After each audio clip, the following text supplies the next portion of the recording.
The iPhone Air delivers remarkable performance in a super thin and light design that's very durable.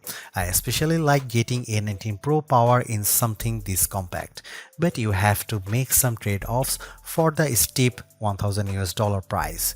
You get only a single rear camera, which means no telephoto zoom, ultra-wide or macro shots.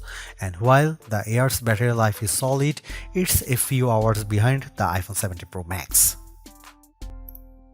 The iPhone Air represents the first major shakeup to the iPhone family in years. The Air replaces the iPhone 16 Plus in Apple's lineup, but it really stands on its own as a completely new device. In fact, the iPhone Air really feels like a blueprint for the future as Apple nears the 20th anniversary of the original iPhone.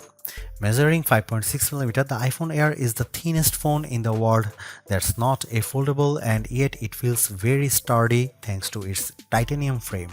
I have literally tried to bend and break this handset and it stayed intact. The Air doesn't skimp on performance either, packing an A19 Pro chip for playing demanding games and taking advantage of Apple intelligence. So what's the catch with this super slim Air? There's only a single camera, and while the battery life is pretty solid for something this size, you get less endurance versus the iPhone 17 Pro models. But it might still be the best phone for you, depending on what you are looking for. Here is the pros and cons in my full iPhone Air review. The iPhone Air starts at $1,000 for 256GB of storage. That's $100 more than the iPhone 16 Plus, but Apple is betting that you will be willing to pay a premium for a phone that's this slim and portable. There is just one problem. The iPhone 17 Pro starts at $1,099, which is just $100 more for a phone with triple cameras, a bigger battery, and an A19 Pro chip with an extra GPU core and vapor chamber cooling for better sustained performance. So you should really think about whether this stunning design is worth it. The iPhone Air has a release date of September 19.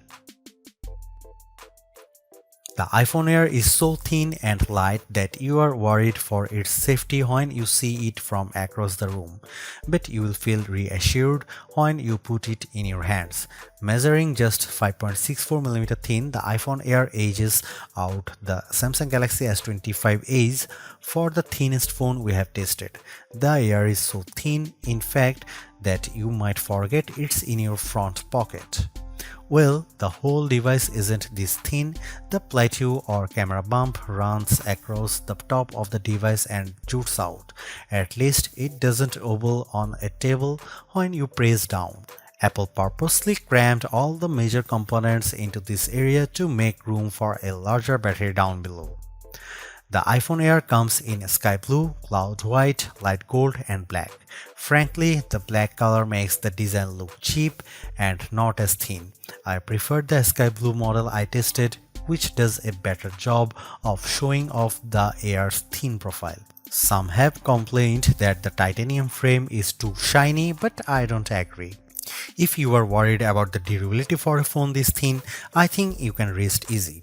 I saw a demo that simulated a band with 130 pounds of force, and the iPhone Air shrugged it off. To further fortify the iPhone Air, Apple equipped the phone with a Ceramic Shield 2 display with 3x the scratch resistance of the previous technology and the Ceramic Shield back that's 4x more crack resistant than glass.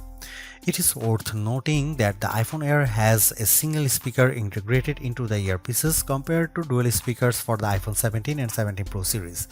During my testing, the Air's speakers got plenty loud when listening to Apple Music, but it did sound tiny at max volume. The iPhone Air features a single 48MP fusion camera with 2x optical quality zoom.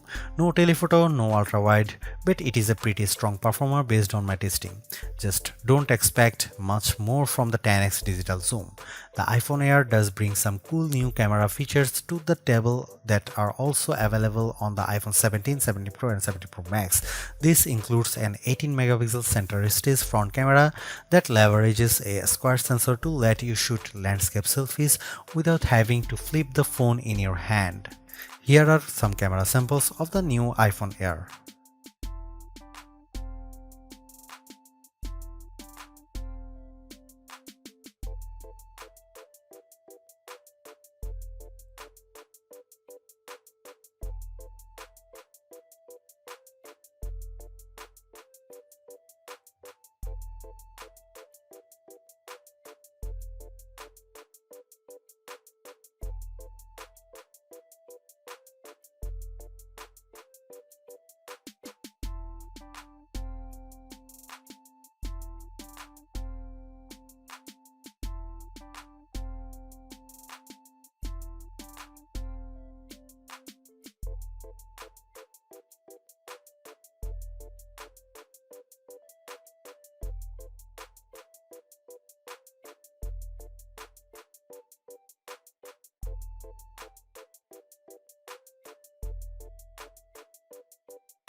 I am torn about the iPhone Air as its remarkable piece of engineering. This design is amazingly thin and light, and Apple deserves serious credit for making it so durable.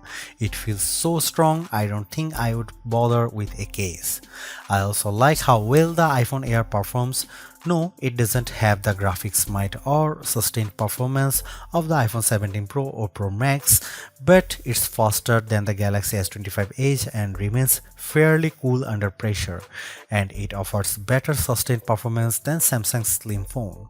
However, I don't like the shoppers have to give up both an ultra-wide lens and telephoto zoom with the iPhone Air. At least Samsung gives you an ultra-wide camera that enables macro photography, but the iPhone Air's main 48 megapixel camera is very good overall. Apple left some other features on the cutting room floor as well, as such as fast charging and cinematic mode for video, so in sometimes the Air feels more like an iPhone Lite. Overall, I think the iPhone Air is worth buying for those who want a super slim phone that's very easy to carry, that doesn't sacrifice too much on performance, but you will have to live with some trade-offs if you want something this compact.